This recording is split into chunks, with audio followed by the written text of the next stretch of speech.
Welcome. My name's Kelly Hallett, and I'm the head of HR team service for Harrison's, a Brisbane based HR consultancy firm established in 2009. Today's webinar will run for approximately 40 minutes, and we've got quite a bit to cover. So, unfortunately, we won't have time for questions. But if you do have any feedback, comments, or things you'd like to ask, feel free to reach out to me after the webinar today, and I would be more than happy to chat. Today's webinar is about employee experience, popularly referred to as EX. EX is the holistic perception that employees have about their interactions and journey with an organisation, from the moment they are recruited until their exit. It encompasses every touchpoint, moment, and interaction an employer has with their employee, including the physical, cultural, and technological environments in which they work. So let's get started. Before we jump into content, those of you who have attended one of our live webinars before will know that each month Harrison supports a different charity and donates all proceeds from the monthly webinar to that charity. Our September charity is the Are You OK organisation. Are You OK Day was on Thursday, the 12th of September this year, and it's the National Day of Action. However, everyone is urged to ask, are you okay any day? Because life happens every day. Are You OK is a national suicide prevention charity and registered public health promotion that encourages people to stay connected and have conversations that can help others through difficult times. Donations help to deliver new campaigns and free resources, expand the campaign's reach, and assist the organisation to conduct more rigorous research and evaluation to continually improve their work. Asking the question, are you okay, can make a real impact in the workplace. As employers of staff, we can all create a culture where people feel confident asking and answering the simple yet important question. Besides our legal responsibility of providing a safe and healthy workplace, these conversations can make a real difference to staff who are going through a difficult time. Just a little disclaimer here, we are not lawyers and we don't provide legal advice. We're also not providing any specific advice to you or your organisation, as each business and situation is unique. So whilst we have taken every available step to ensure the accuracy and relevance and usefulness for you, please just bear that in mind. A little bit more about Harrison's.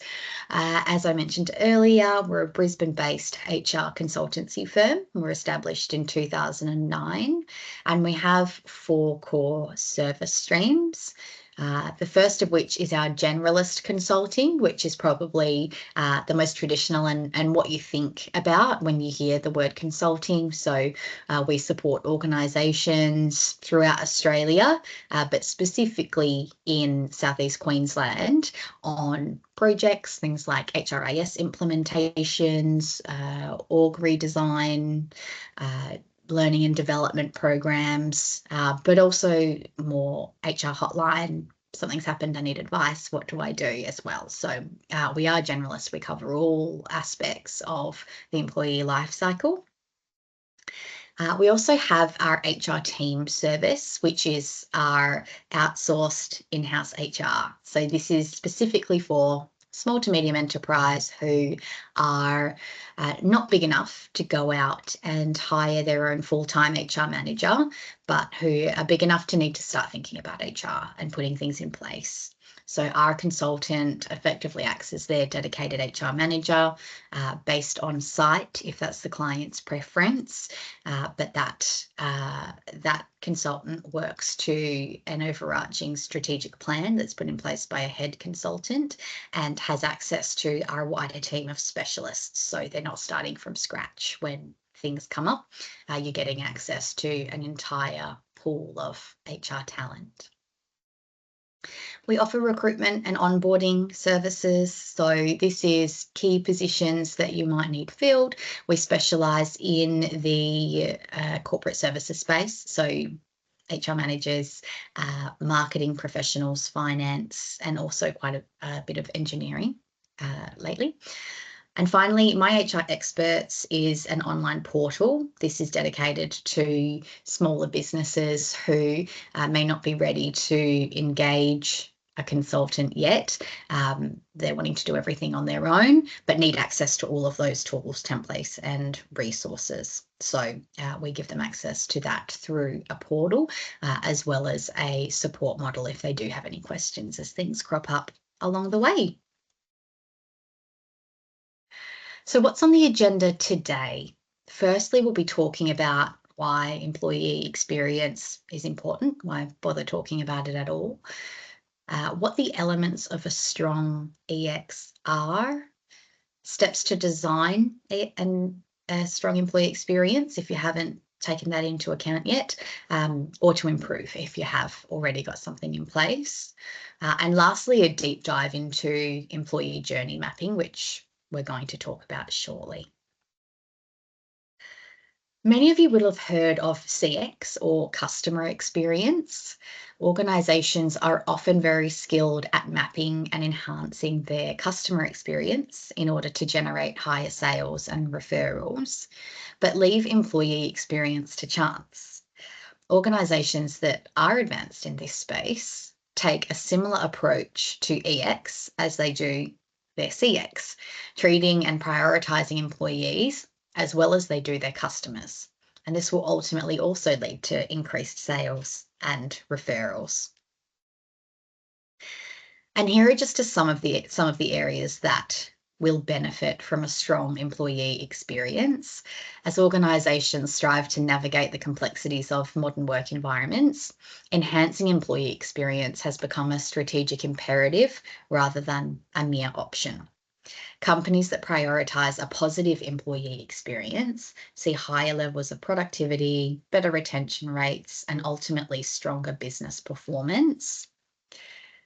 EX really touches every facet of your organisation. Even if you don't see it or realise it, it's sort of happening in the background.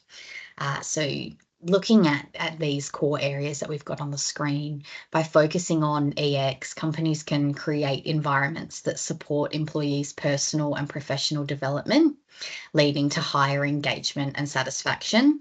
And we know more highly engaged employees means a team that's more committed, motivated, and enthusiastic about their work and the business, which ultimately improves productivity.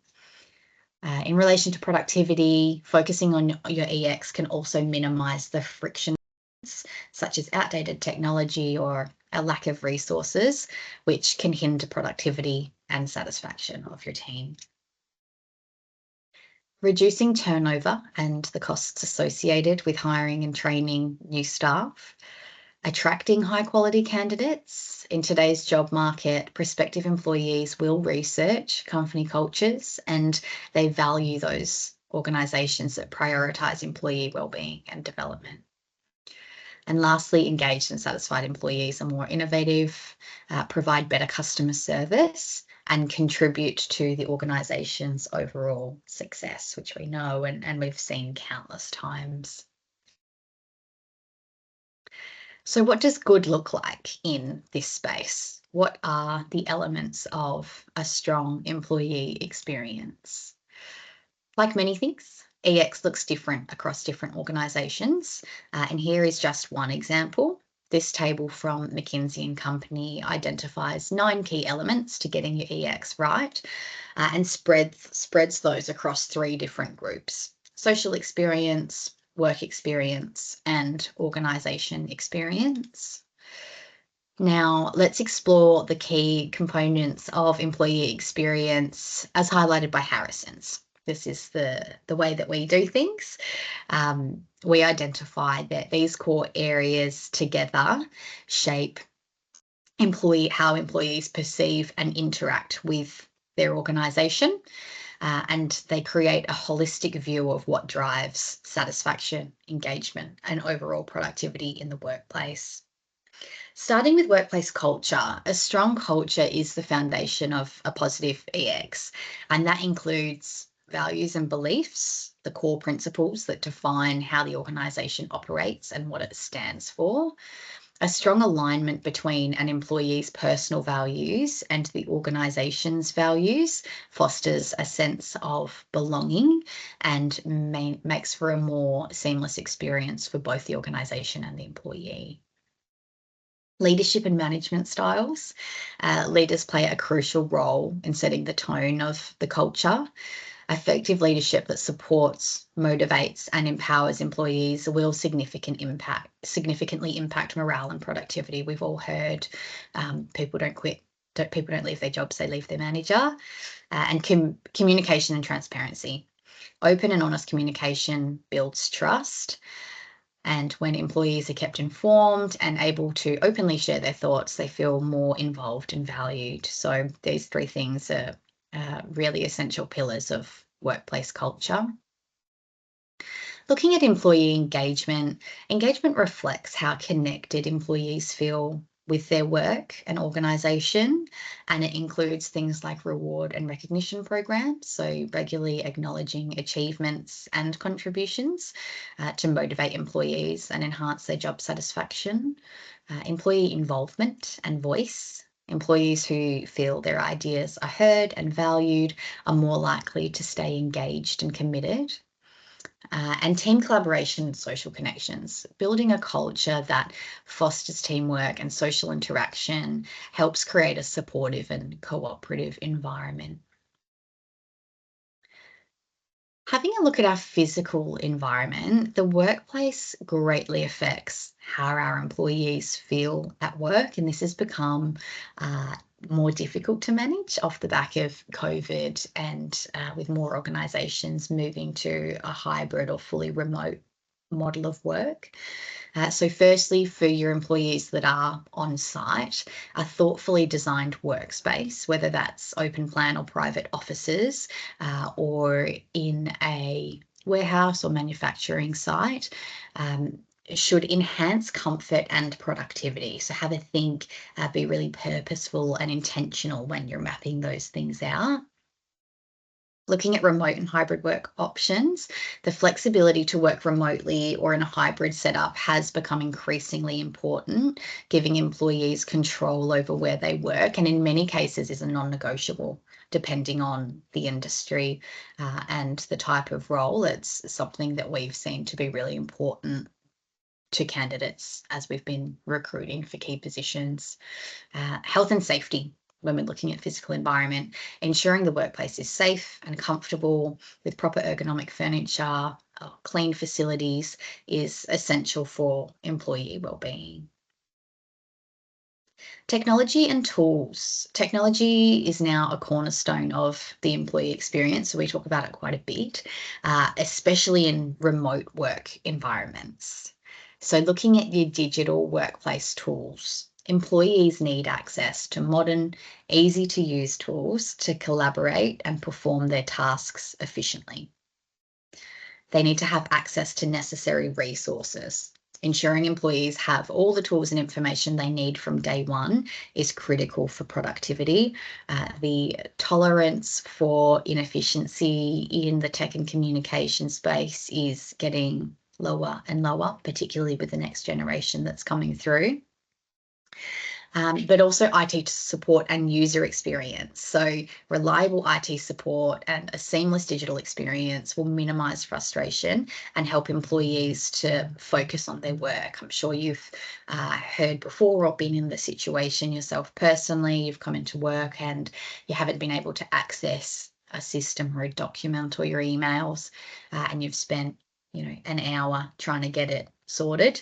That's frustrating for you because that's an hour that you haven't been able to spend getting your work done, and also frustrating for the rest of your team while you're sat there trying to get things sorted out. So making sure that you've got those avenues in place, employees know how to access them, and obviously trying to mitigate that from happening as much as possible as well. Taking a look at career development, opportunities for growth are a major driver of employee satisfaction. Employees are looking for ways to enhance their skills and advance their careers. So, offering training and development programs is really key. And at the very least, having conversations about that. So, looking at performance feedback and coaching, regular feedback and coaching ensures that employees are on the right track and feel supported in their roles, even if you aren't in a position to offer formal training. There will be on the job opportunities, and real time and regular feedback is a gift ultimately that we can give to our employees, helping them to evolve and grow and ultimately add more value to their careers and the organisation. Which leads me to career progression and growth. Clear paths for career advancement motivate employees to invest in their long-term future with the company. I may be doing this now, but where am I going? If that's clear and obvious to me, I'm going to be more engaged and motivated and ultimately work harder to get there. Taking a look at work-life balance, maintaining a balance between personal and professional life is essential for sustained employee happiness. There's going to be times in all organisations where we have to surge and work really hard to meet a deadline or get something done, but that can't be the norm. It's not sustainable for employees or for the organisation.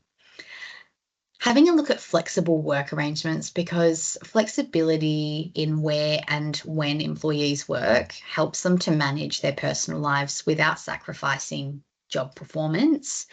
Having a look at employee wellbeing programs. So they might be focused on physical, mental, or emotional health, and they're becoming increasingly critical to ensuring that employees feel supported. Paid time off and leave policies. So adequate leave policies, including annual leave, parental leave, and sick leave, to show that the organisation values employees' personal time and is really transparent and clear on how and when employees can access that, rather than, there sort of being this stigma or this expectation that no one takes leave ever. Let's talk about it. Let's put plans in place. Everyone deserves a break. And looking at employee wellbeing specifically, wellbeing is a holistic concept that covers mental, physical, and even financial health. Financial health becoming increasingly popular in wellness initiatives across organisations. Mental health support is offering access to counselling services or an EAP, and it shows employees that you care about their mental health, whether that's directly related to work or not. It's still important to you. Physical health initiatives, providing gym memberships, wellness challenges, or ergonomic office setups can improve physical well-being. There's mixed reviews on this, and I think it's important to remember that you'll never keep everyone happy, but that doesn't mean that you shouldn't do anything. Having something in place that caters to even a small group of people is better than not doing anything at all. And financial wellness programs, as we've touched on briefly. Financial wellbeing is so important, and programs that offer financial planning or debt management assistance can help reduce stress and improve focus. Each of these components play a critical role in shaping how employees feel about their organisation. A comprehensive and thoughtful approach to these areas is the key to fostering a positive employee experience. Improving or designing a positive employee experience in your organisation involves taking a strategic approach that considers various stages of the employee journey, from recruitment all the way through to the exit. Here are the key steps and practices to help you create and enhance employee experience effectively. The first step is to understand the current employee experience. Now, you may feel confident that you do already understand it. However, in order to take an objective approach, it's important to gather feedback and analyse sentiments from the team. Regularly gather feedback through surveys, focus groups, one-on-one meetings, and exit interviews to understand employees' perspectives.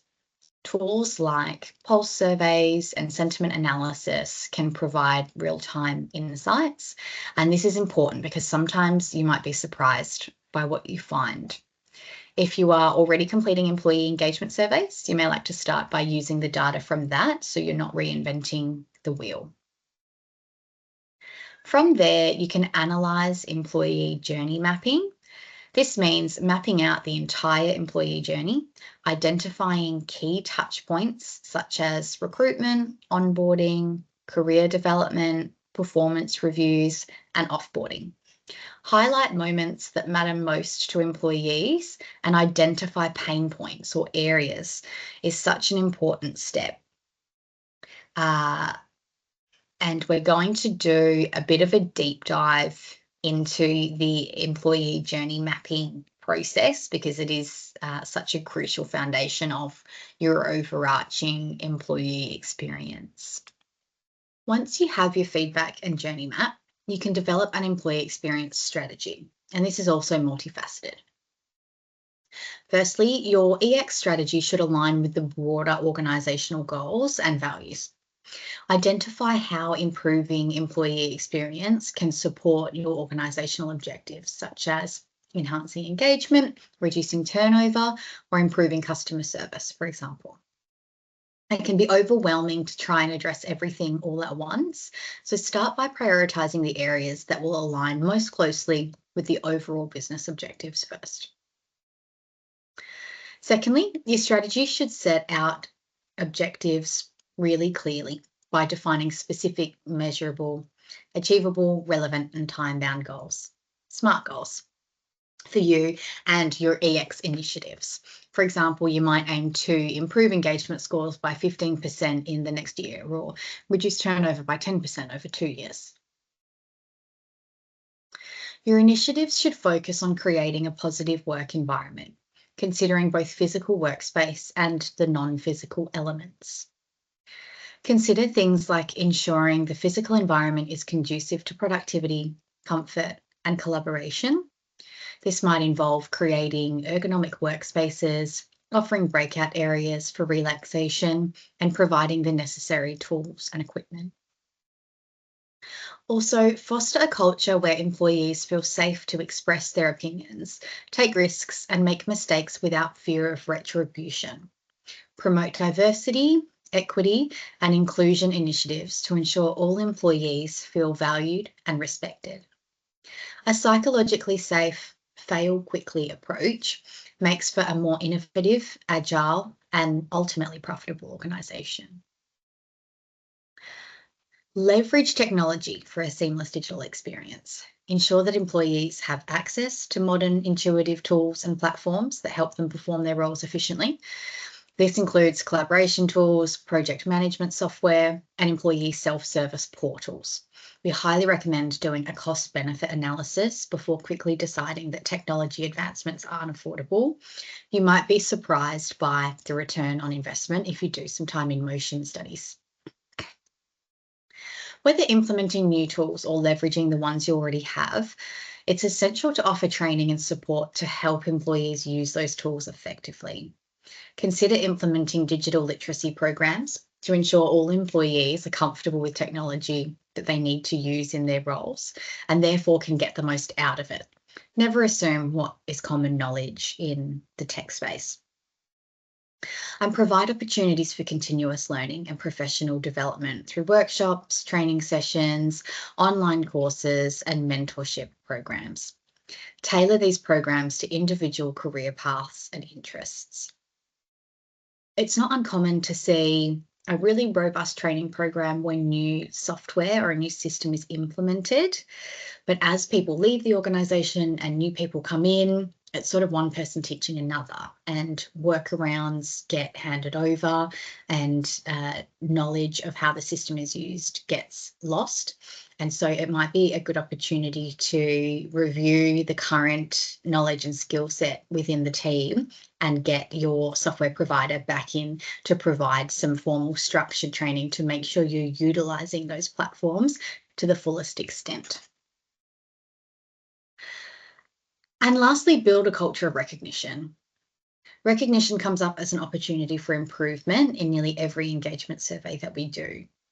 If you're implementing a recognition program or reviewing your existing one, develop a program to recognise and reward employees for their contributions and their achievements. This could be formal, things like Employee of the Month, or informal. Peer-to-peer recognition tools, for example, have become increasingly popular.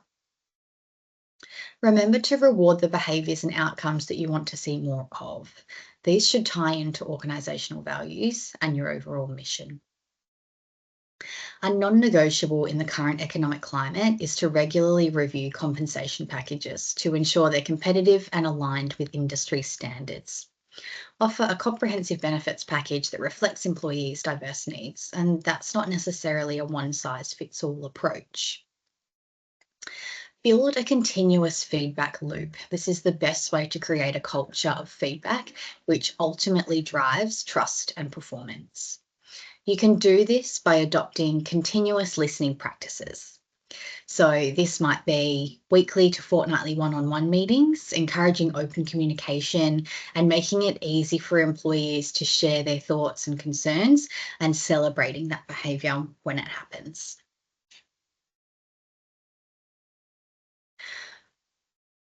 Now we're going to do our little deep dive into the employee journey mapping process. By visualising the employee journey, we can identify key opportunities to improve engagement, reduce turnover, and ultimately create a better working environment that aligns with the organisation's goals. The first step is to define your objectives. Before you even begin mapping, it's important to clarify why you are creating the employee journey map. Are you focused on improving onboarding, increasing engagement, or reducing turnover? A clear objective keeps the entire process aligned to your organisation's goals. It's also essential to set key metrics that will help you track the success of your EX initiatives. For example, you might look at engagement scores, retention rates, or time to productivity measures. These metrics will serve as a benchmark for evaluating the impact of your efforts. So later on down the track, you can measure whether things have been improved or not. Once we have the objectives in mind, the next step is to map out the key stages of the employee journey. Typically, these stages include attraction and recruitment, how your employees first encounter your organisation, onboarding, the process of integrating new hires, development, employees' growth and career progression, engagement, ongoing interactions, communication and feedback, retention, efforts to keep employees satisfied and loyal, and offboarding, the process when employees leave. Of course, these stages can be customised to reflect your organisation's specific process. By breaking down the journey into stages, we can better understand where the key moments of impact occur. Within each stage, we then identify key touch points and interactions. And I should also add that it's not uncommon to create an employee journey map for different personas within your organisation because it's not uncommon that there would be different employee journeys for different departments or different levels of employees within the organisation. The key touch points and interactions are moments when employees engage with the organisation. For example, during recruitment, touch points might include job ads and interviews. During onboarding, it could be orientation sessions and training. It's important to view these touch points not only from the organisation's perspective, but also from the employees. How do these moments impact their experience? Understanding this helps us create a more holistic journey map. Now it's time to gather employee feedback and insights. This involves collecting data through surveys, interviews, or focus groups to understand employee experiences firsthand. Additionally, analysing existing data, such as engagement surveys or exit interviews, can help uncover patterns and pain points. HR analytics tools also provide quantitative insights like turnover rates or employee satisfaction scores. This combination of qualitative and quantitative data allows us to build a well-rounded picture of the employee experience. Creating a visual journey map, such as a flowchart or timeline, helps us illustrate each stage, touch point, and the emotions employees experience along the way. It can also be useful to include emotions and sentiments. For example, you might identify moments of high engagement or areas where employees feel frustrated or stressed. Visual elements like colours or icons can help represent these emotional peaks and valleys, making the map more intuitive and actionable. And we're going to have a look at a couple of examples of this shortly. Once the map is complete, we can start to identify opportunities for improvement. By analysing pain points or gaps in the employee journey, we can pinpoint areas where the experience might be falling short. We then prioritise areas for action, focusing on high impact moments. This ensures that our efforts target the most critical areas of the employee experience first, helping us to achieve the greatest results. From there, we need to develop an action plan. This involves designing SMART goals again to address the issues that we've identified. For example, this could involve revising the onboarding process or enhancing learning and development opportunities. Be sure to assign responsibilities for each action. Designate the departments or individuals who will take ownership of implementing the changes and set clear timelines and objectives to keep things on track. The employee journey map is an ongoing iterative process. It allows us to visualize the employee experience, identify areas for improvement, and implement targeted interventions. By focusing on the key stages, touch points, and emotions of your employees, you can create an experience that is not only engaging, but also aligned with organisational goals. Here is just one example of an employee journey map. As you can see, it's very high level. It's McKinsey and Company again. They've labelled it moments that matter. And you can see we've got recruit and onboard, and then the circle, the employee life cycle, and then consider opportunities and offboard. An example of something a little more detailed is this one here. The stages, as you can see, are similar. We've got recruiting to job offer, onboarding and training, all the way through to career management and offboarding. We've also got pain points down here that are identified. Your metrics have been included. We've got our thumbs up. These are things that this company is doing well, or things that are strong within the employee journey map so far. And then you've got your thumbs down. These are your hot points and your opportunities for improvement, the places that you would consider starting when setting your objectives. This is another example, similar in that we've got pain points, we've got metrics included, and we've got the overall process up the top there. Now, I'm conscious that I have shared a lot of information with you here today, and it can be difficult to know where to start and feel a little bit overwhelming. So the first thing to do to take steps to enhance your employee experience is to understand the current employee experience for team members within your organisation. So map it out, gather the feedback, and from there you can see where your areas of opportunity for improvement are, what's already going well, and start to build your initiatives out from there. But the very first step is to understand what it looks like now. Even if we think we know it or it's in our head, map it out, put it down on paper, and get the ball rolling that way. A few insightful questions to ask yourself that will also assist with the process. How much time does our HR team spend on admin? Because this can speak really strongly to the technological components that we've spoken about today. How do new starters feel when they join our organisation?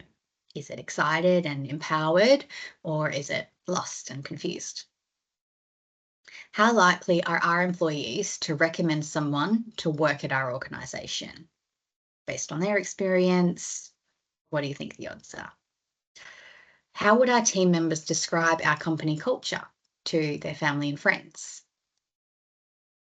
How confident do our team members feel to speak up if they have a new idea, if they are struggling with something, or if they see something that they're uncomfortable with. Lastly, how capable are our managers at leadership? Arguably the most important component of all of the things that we've spoken about today.